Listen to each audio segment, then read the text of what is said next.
அண்மைச் செய்தி. விஜய் சொத்து கணக்கில் முறைகேடு நடைபெற்றதாக உயர்நீதிமன்ற தரப்பில் தெரிவிக்கப்பட்டிருக்கிறது. சென்னை பெரம்பூர் மற்றும் திருச்சி கிழக்கு தொகுதிகளில் முறைகேடாக சொத்து கணக்கை தவிக தலைவர் விஜய் காட்டியுள்ளதாக குறிப்பிடப்பட்டிருக்கிற நிலையில் கூடுதல் விவரங்களை செய்தியாளர் ஆனந்த் வழங்க கேட்கலாம். ஆனந்த், வணக்கம். விஜய் சொத்து கணக்கில் முறைகேடு நடைபெற்றிருப்பதாக தெரிவிக்கப்பட்டிருக்கிற நிலையில் இது தொடர்பான விவரங்களை பதிவு பண்ணலாம். வணக்கம்.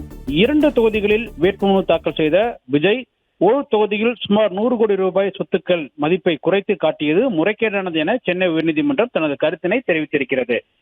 தமிழக சட்டமன்ற தேர்தலில் தமிழக வெற்றிக் கழகத்தின் தலைவர் விஜய் சென்னை பெரம்பூர் மற்றும் திருச்சி கிழக்கு ஆகிய 2 தொகுதிகளில் வேட்புமனு தாக்கல் செய்திருக்கிறார். இந்த 2 தொகுதிகளிலும் அவர் போட்டியிடுகின்றார். இந்த 2 தொகுதிகளிலும் விஜய் தாக்கல் செய்த வேட்புமனுவில் முன்னுக்கு பின் முன்னான தகவல்கள் இடம்பெற்றிருப்பதாகவும், பெரம்பூர் தொகுதியில் தாக்கல் செய்த வேட்புமனுவில் சொத்துக்களை மறைத்துள்ளதாகவும் கூறி வேசாப்பாடியைச் சேர்ந்த வாக்காளர் விக்னேஷ் என்பவர் உயர்நீதிமன்றத்தில் மனு தாக்கல் செய்திருக்கிறார். அந்த மனுவில் பெரம்பூர் தொகுதியில் தாக்கல் செய்த வேட்புமனுவில் தனது சொத்து மதிப்பு 115 கோடியே 13 லட்சம் என குறிப்பிட்டிருப்பதாக ஜெய், இதே திருச்சி கிழக்கு தொகுதியில் தனது வேட்புமனுவில் 220 கோடியே 15 லட்சம் என குறிப்பிட்டிருப்பதாக தெரிவித்திருக்கிறார்.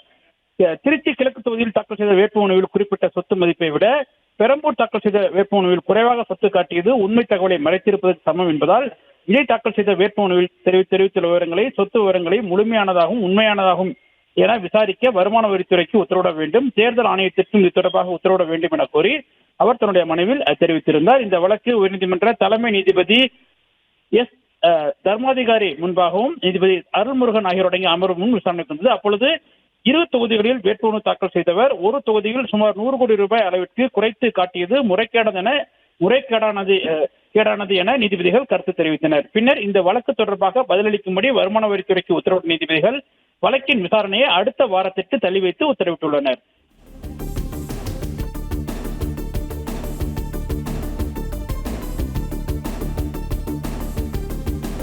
விவரங்களுக்கு நன்றி ஆனந்த்.